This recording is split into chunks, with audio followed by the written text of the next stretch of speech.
կարգավորումների շրջանակներում ամրագրվեց դրույթ, որ եթե դատական ակտը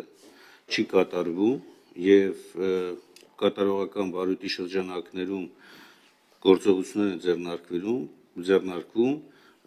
անձի նկատմամբ գեներացվում է տուգանք եւ անընդհատ այդ տուգանքը մեծանում է։ Մենք ունենք դեպքեր, երբ որ դատական ակտը չի կատարվում եւ ձեր կատարողական վարույթի շրջանակներում նախքին միջև այս ամբողջական փաստի ընդունումը Արման Բաբաջանյանի դատական ակտի մասում արդեն որերորդ անգամ ասում, դա ոչ քրեական վարույթով է ընթացք գնում, ոչ ձեր վարույթով։ Հիմա այս փոփոխությունների շրջանակներում Արման Բաբաջանյանի նկատմամբ տուգանք գեներացվում է, թե չի գեներացվում։ Ես խնդրում եմ, քանի որ անհատական նաև հարց է կոնկրետ անունով, բնականաբար հիմա երևի չեք ունենա այդ տվյալը ձեր մոտ, օգտվելով առիթից, խնդրում եմ նաև այդ տվյալը հետագայում հրապարակեք։ Խնդրեմ, պարոն Դադոնց, ինչ անենք պարոն Բաբաջանյանի հետ։ Շնորհակալություն։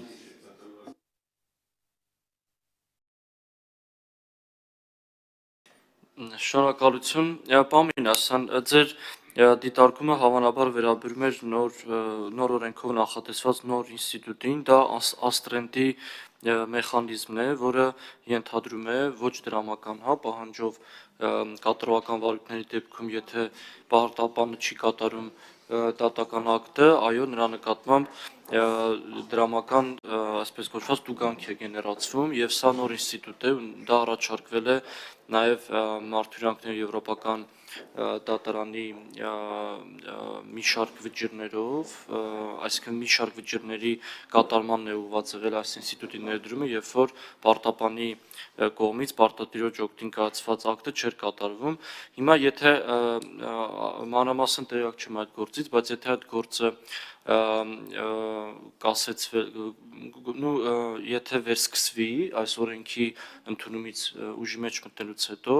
ապա այս օրենքի անցումային դրույթների ուժով նոր օրենքը կտարածվի նաև վերսկսված կատարողական վարույթների նկատմամբ։ Մենք ուսումնասիրենք այդ кейսը, ճիշտ ասած չեմ հիշում մանրամասն հիմա ինչ փուլում է գտնվում, բայց օրենքը կտարածվի, եթե այդ վարույթը վերսկսվի հունվարի 1-ից հետո եւ հետեւաբար նաև նոր կարգավորում։